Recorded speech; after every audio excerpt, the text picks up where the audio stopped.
Ladies and gentlemen, welcome back to Amateur Repair Time.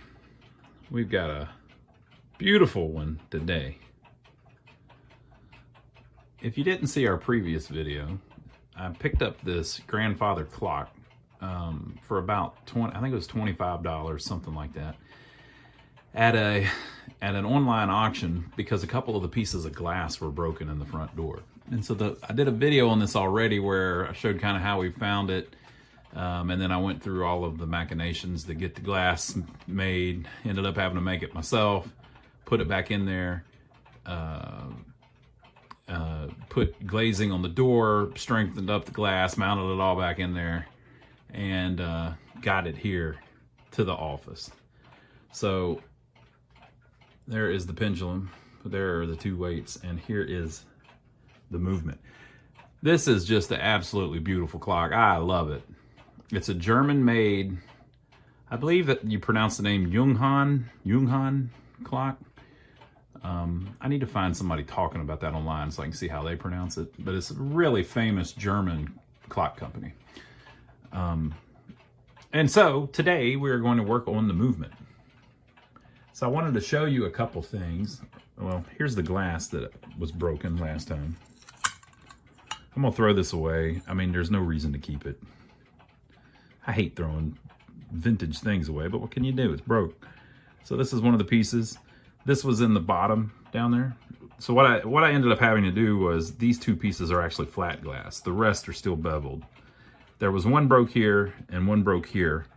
And I took the good beveled piece from here and put it up here. And then I put two new flat pieces here.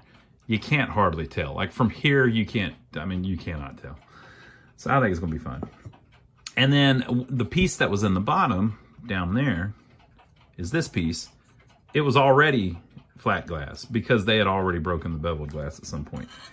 I would imagine, I've noticed while I was working on it, when there's no movement in it and no weights in it, the thing is front heavy. If you open the front door, if you're not careful, it'll just fall right over. The movement was still in it whenever I bought it, but it could be that when they moved it, the weight swung into the glass and broke the glass. The whole thing was kind of fragile and flimsy, but I glazed it. And so these white lines you're seeing are the glazing, and it has really made it nice and solid. I mean, you can tap on and slap on the glass, and it's not going to come apart or break or anything. So I'm real happy about that. Okay, but we got to get it to run.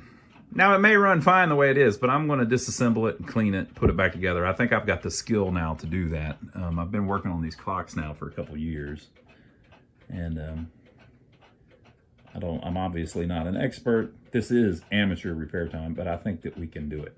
By the way, the reason I call it amateur repair time is because I wanted clocks to be a big focus of it. So like I like doing the radios, I like doing the record players, but I also like doing clocks. So if you haven't seen much of our channel, we've done videos on a lot of this stuff. So we did a video on this. We did a video on this. What is that under it? I can't tell from here. We did a video on this, on this, on this, and on that. We did a video on this. We did a video on that. That was a gift from someone. We did a video on this.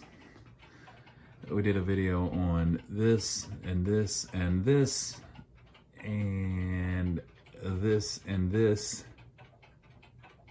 And I think that's it of those. And we've got other stuff. We did a video on that. We did a video on that. We did a video on this. So we've done, oh, I didn't show over here. Video, video, video, video, video, video. And I think that's it of those so far. That's the click clocking you're hearing right now. This is a TikTok video, one of the good kind. My weight-driven clock has stopped. I wonder if it's because it's only a one-day clock. They might have an issue or something. Anyway, all that to say, I've done quite a few clocks, so I think I've gotten a little. Oh, we did a video on that too. I think I've gotten better at them, so I think I can handle this. Hopefully, I won't destroy it. I wonder what that mark is that we're seeing there. All right, so let me turn around and show you the back of it, and then I'm going to show you what I found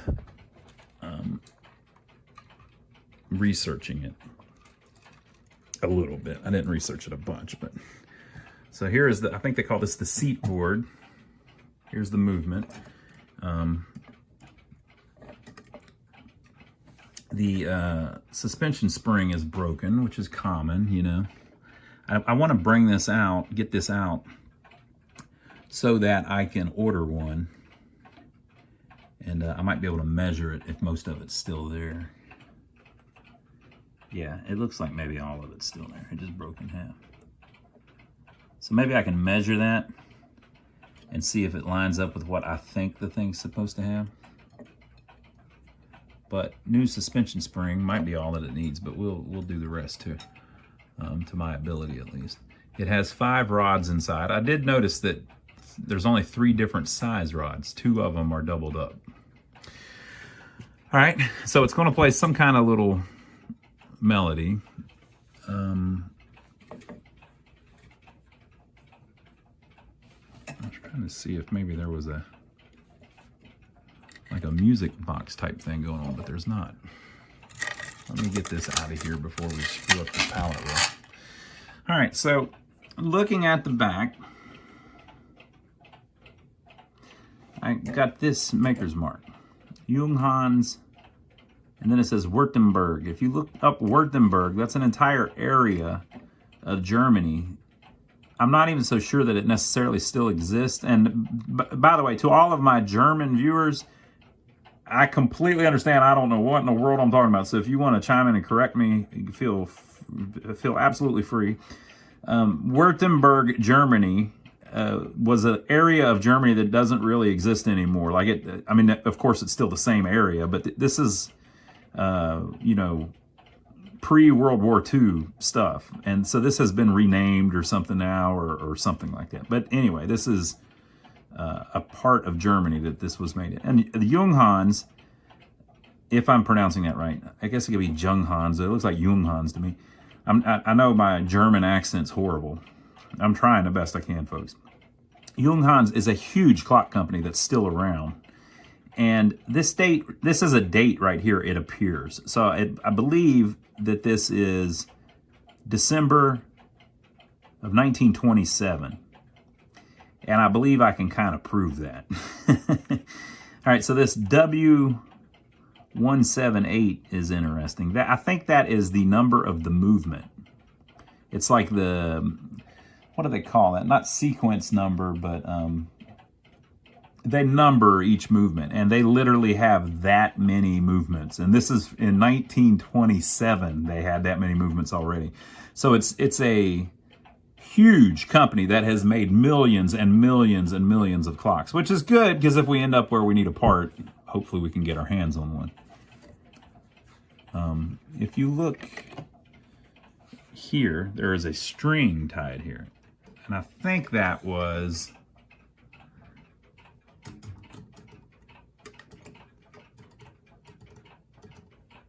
okay, interesting. So I think maybe what I did just now was turn off the melody, but leave the strike on. So maybe these 2 are the strike and these 3 are the melody, the chime. Oh yeah, look, they're all on the same bar. So those are not going to chime independently. They can't. Okay, and then these are on the same bar. Okay, there we go. So we're only going to get, we're not going to get too much going on. It can only move, it can do this, it can do this, and it can do this, and that's all it can do. So I don't know that it'll play any kind of melody. You can see the grease stains down it, the oil stains down it. Maybe real quick we can look and see if we see any like major wear on the bearings. That might be interesting. But then I want to show you something on online. Look at this. This is interesting. Why is that like that? Now this, on these you don't have springs, so you don't have to worry about letting the main spring down or anything, because it uses weights, and the weights are off of it. Very little wear there. Now I'm used to the American clocks. The American clocks were built fairly sloppy. I mean, they didn't even have to be that accurate to run right. It just, they kind of loosely put them together, And if they were close, the things worked.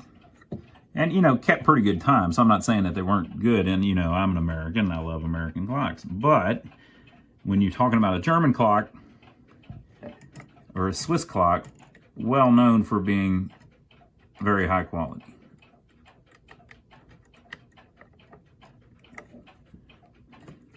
So I'm just looking at each bushing, and what I'm doing is I'm putting my hand inside and just trying to wiggle the arbor, just to see if, or not arbor, what do you call it? The pivot, just to see if there's a bunch of wear, and I don't see any unless they're under a lot of tension somehow, and it won't let me shake them. It looks like everything's fine. Now this is the chime side, or the strike side, and I mean, there's a little wear there, it looks like, maybe, but it doesn't matter as much on the strike side. I don't see anything unless these wear heavily on the front. I don't see anything. It all looks great. And who knows, maybe this thing's been sitting around for 50 years with a broken suspension spring and never even got used that much. So here's a look down in the top. Look how they've done the pallet where you can, it appears, remove the,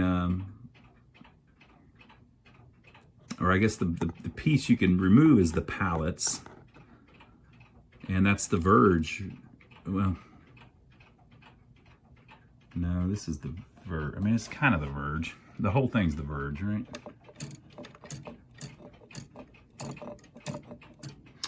Okay, you know, unless we get in there and we find something just completely destroyed, I think we're going to be looking at something that's in very nice shape that just needs cleaned up a little bit. But we'll get more into it. Okay, so I want to go show you what I found from Junghans. Okay, so I'm on their website, which is junghans.archive.de. Just Google Junghans. And apparently it is pronounced Junghans. So apparently I got that right. Look at this.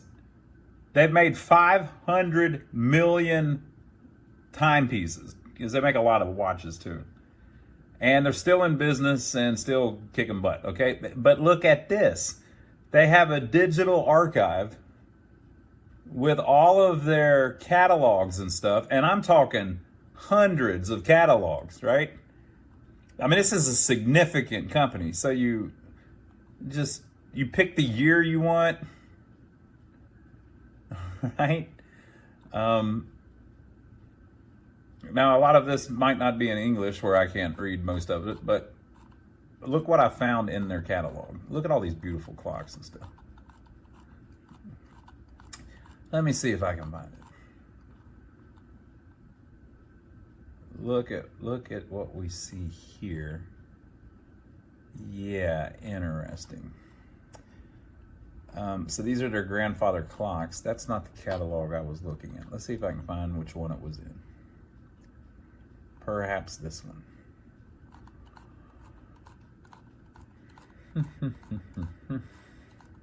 Here we are. Okay. Look at these two beautiful clocks. So it says Waldteufel, I would guess. The Waldteufel 3 and the Waldteufel 4. Ours is the one on the right, the Waldteufel 4. Well, if you saw the previous video, I was really kind of concerned about the white glazing kind of standing out and making the glass look a little lighter than it looked before. But to be honest, I mean, in their photos, they represented them that way. Now it's black and white, and we know that the dial is brass or gold colored.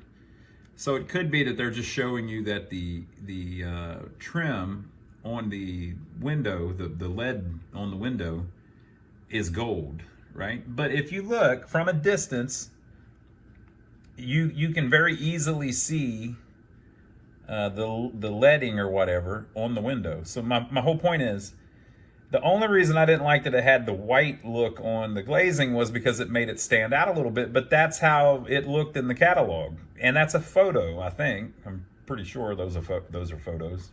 Either that or they're very nice drawings. But that's a photo, and they wanted it to look that way. So I like it. And then the other thing is, if you look, so there's a couple more things. If you look at the clock to the left, it's the exact same clock, it just has a different door.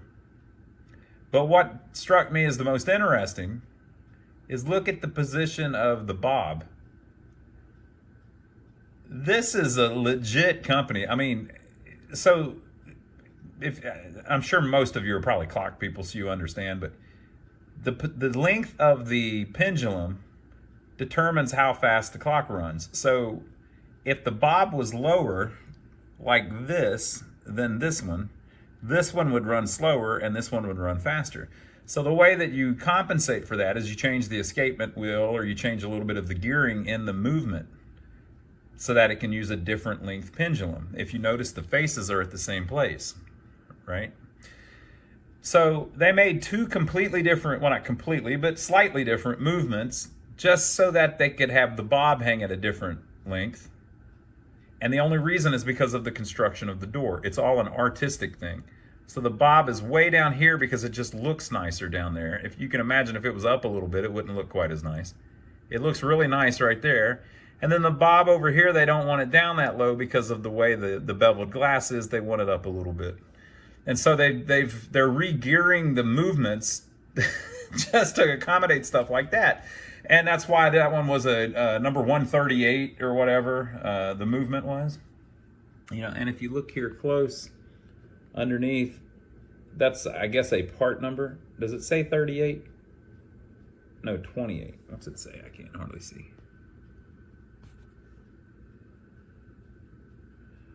2895. And the preceding one is 2894. So this is their catalog from 1927. So certainly they were making that clock in 1927. So that's probably exactly what that date means. Okay, so the last little thing, Waldteufel means not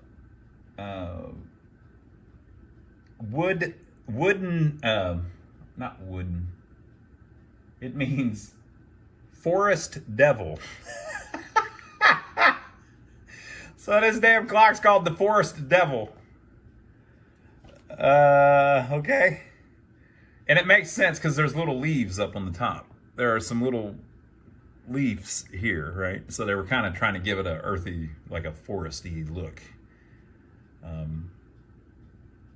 Just so cool. So I got to start collecting these now because they make some seriously cool clocks. I have another one here in the house that's I don't know if it's a Junghans though, but it looks very similar. So I have this beautiful little mantle clock or shelf clock with a similar dial, just a round gold dial, which I guess doesn't say too much, but it does look a lot like that one. So I don't know if this is a German one or what, but we'll eventually repair this one as well.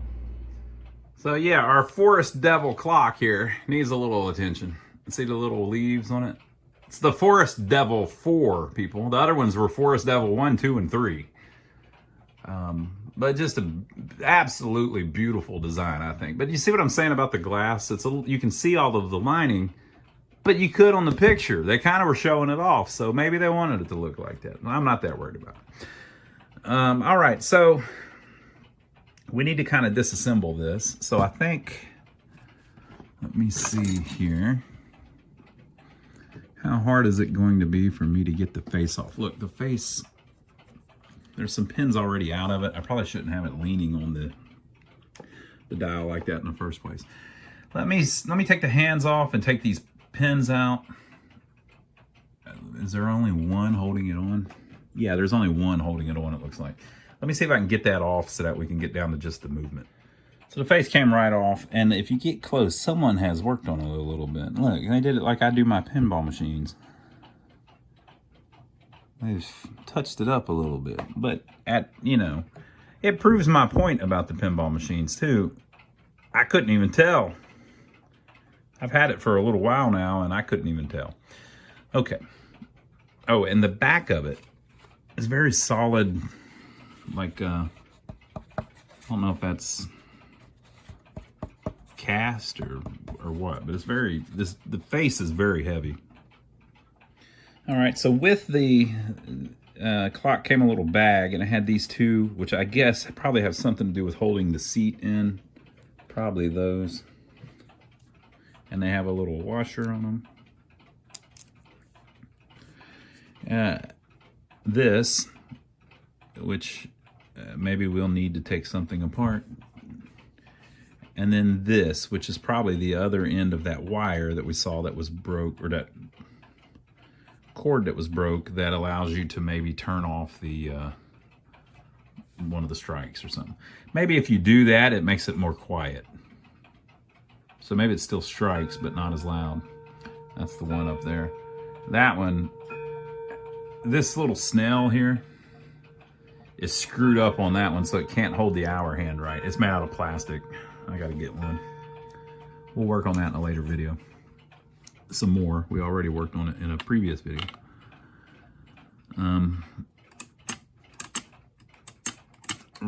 Okay. So I guess I have to decide how much of this am I going to disassemble. And I'd kind of like to disassemble all of it so that we get it right and clean and it works for a long time after this. Look at this here.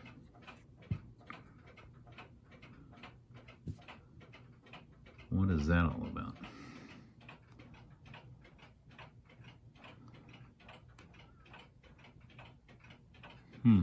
Interesting.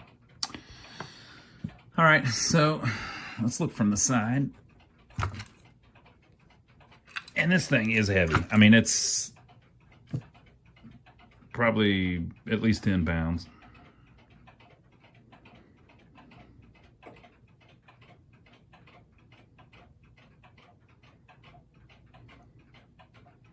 So I don't believe that I can lay it flat on its back or flat on its front without damaging either this or this. I could take this off, but I don't know about all this over here. Well, it looks like maybe all that comes off too.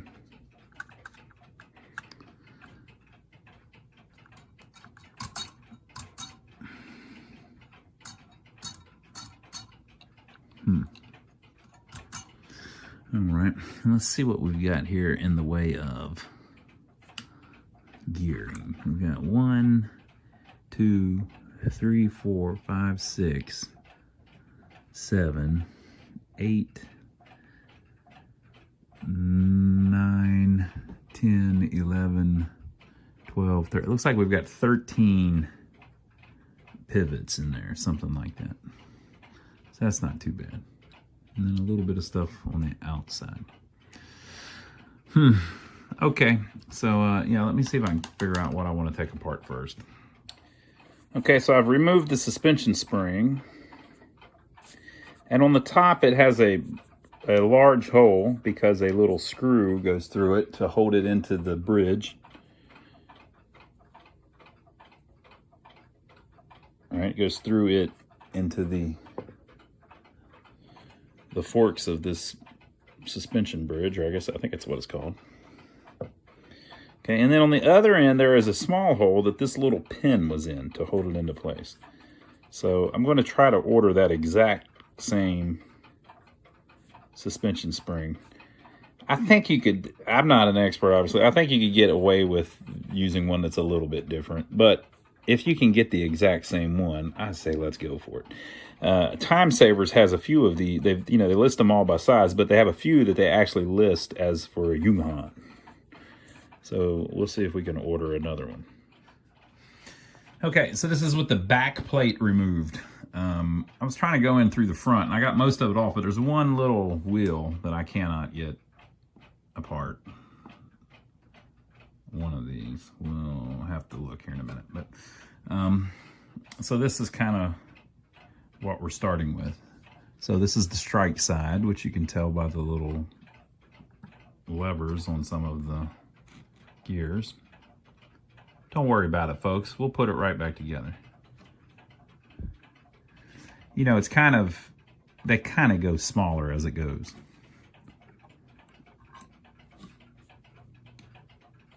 Strike side. time side. Time side. We'll do strike side over here. Obviously the escapement wheel.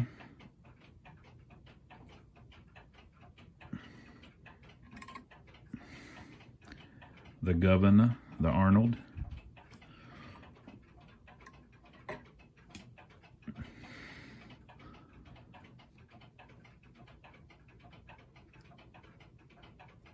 See the little pin? There's always a little something extra on the strike side. This is the one I'm having issues with. There's a little thing on the other side that I cannot get to come off. It's just pressed on. This one had one on as well, but I was able to get it off.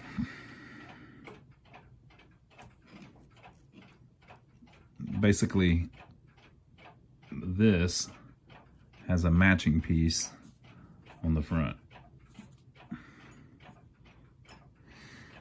And then this is our center wheel. This is the strike chain big wheel, or first wheel, I guess they call it. Winding arbor.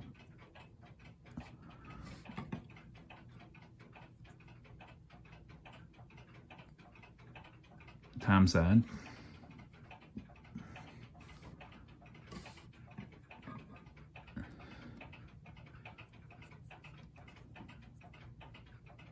Winding arbor for the time side. Notice the 3 different gears plus the sprocket. So time side, it's 3 gears and a sprocket. Strike side,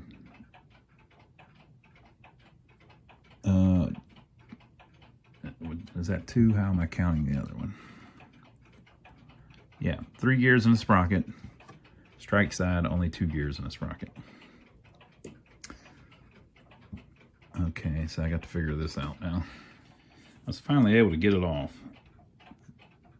So that's a good thing.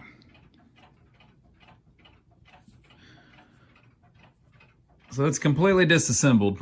Boy, she's going to be clean when she goes back. I'm not going to do a darn thing to the pivots other than clean them.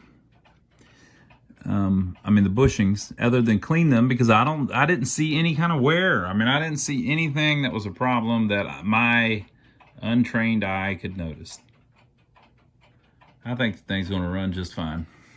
It probably already ran just fine. I will say, though, that a bunch of the pivots, they were just kind of stuck in place. Like, they weren't stuck, but if you moved them, you could feel a lot of resistance just from grease and dirt. So it can do with a good bath. And you saw the grease stains, the oil stains. See them? So, that's not great. Okay, I still got to take a few of the things off there, but I'm going to go ahead and put these all in the ultrasonic cleaner, and then we'll see how they look, and then we'll start putting it back together. It's literally as simple as that. It's not going to be any big deal, people, but I need one of you to tell me which end was up. Once I figure that out, I'll be able to get all of the rest of it on there, I'm sure. Which end was the top? We'll figure it out. Well, the ultrasonic cleaner, again, remains undefeated. That's pretty wild. I don't use like the expensive cleaning materials. If I did, it would probably get even cleaner, but I don't really care if it gets super clean.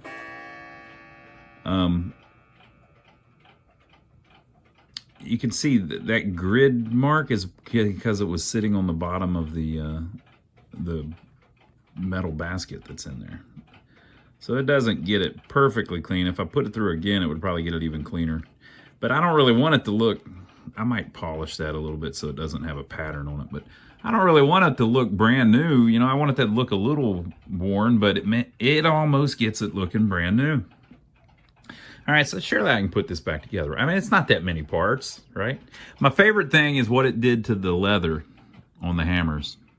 Look at that. It made them, they were all nasty before. I don't know if you caught a good view of it previously. I actually, while these were cleaning, I looked up if Time Savers sold replacement leather, and they did. You can get replacement hammers, but I would hate to replace the whole head, you know, I would rather keep the original ones. But they make a replacement leather, but this cleaned up so perfectly, you don't need it. It was all discolored before and everything. I actually thought that they were white. I thought it was like some kind of white leather, but they were black. So I don't know. It was just completely backwards from what I thought. That ultrasonic cleaner too, it won't break stuff like cords. So it just cleaned that up. So I took the, oh yeah, that was the one. I took the piece that had broken and just tied it back on, because it's probably been like this quite a while. So I don't mind leaving it like that quite a while longer. And then this was the one that was on the front. I'm sure that's not factory, but they do have a spot for it, you know. And that is a spot for it too. So there is a, you know, they do want you to put a little cord on there. Is that the original string? Probably not, but might as well leave it. Okay, so I have to polish all the pivots and stuff.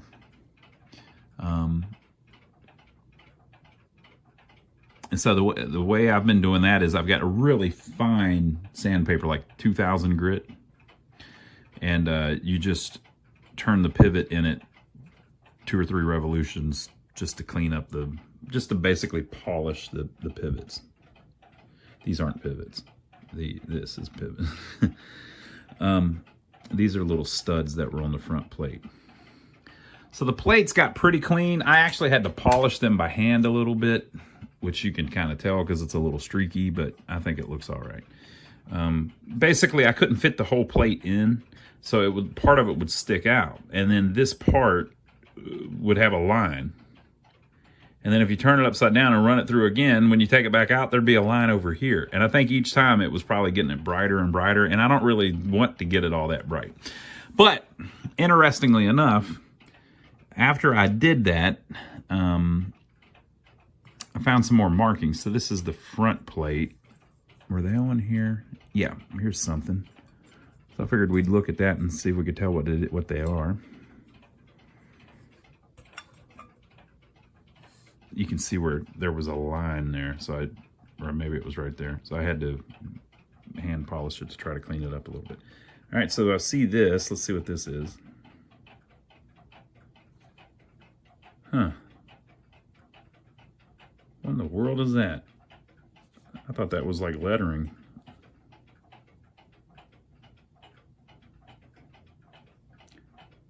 Maybe a spring or something can mount in there and it holds in place by those little things. I don't think it's damaged. It looks like it's made like that. I don't know. All right, so there's that one. That doesn't say anything. I thought it did.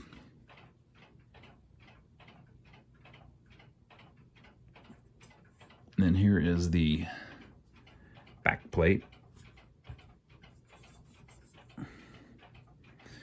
It's actually stamped on both sides. That's pretty cool. So this is the outside. This is the side we were looking at. 2712 Württemberg Junghans W178. I saw there is a list of all of their products. I'm going to look up that W178 and see if it tells me anything. I mean, obviously it's from this clock, but okay. And there is a 60 up here. I wonder if that's the drop. Can't be. So the drop is from the pendulum, the suspension, which is a little higher than center of that dial, down to the, I think the end of the bob. Would that be 5 feet? I don't think so. That's more like 4 feet.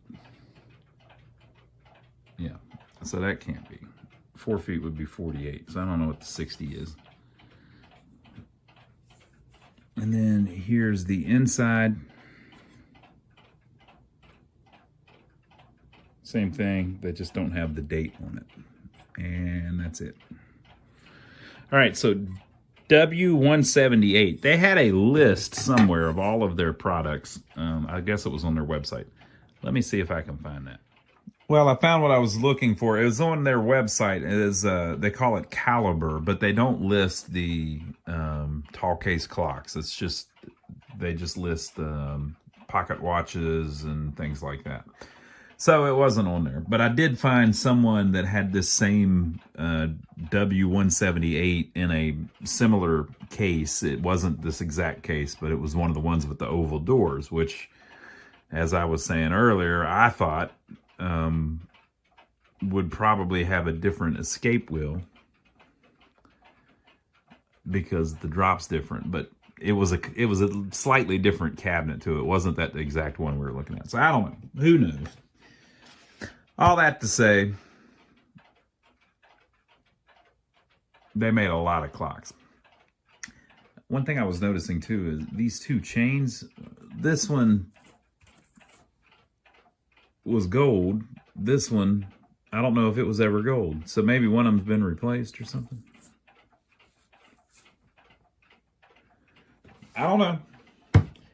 But there you go, folks. So I guess now we got to put it back together. Where should I... where did this... There was... I know that's at the top. Is that the...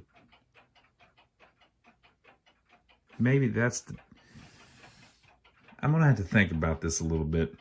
All right, folks, we'll see you back here next week. Hopefully we'll get her back together. Now, if you enjoyed this beautiful clock so far, a while back, maybe a year ago, I worked on that one a little bit. And it's just it's got like a cuckoo clock movement in it. And I need to order a replacement snail for it. Basically, it can't hold the hour hand. The hour hand keeps dropping. So there's a little plastic part on the front. It was a real cheap movement. You'd think in that big old clock that it would have a nice movement, but that's not a very old clock. And it's got a little tiny cheapo movement, but it is running just fine, right? So if you want to see that video, check this out. But we'll be back next week where hopefully we can get this movement back together and bring this clock back to life, probably for the first time in a very long time.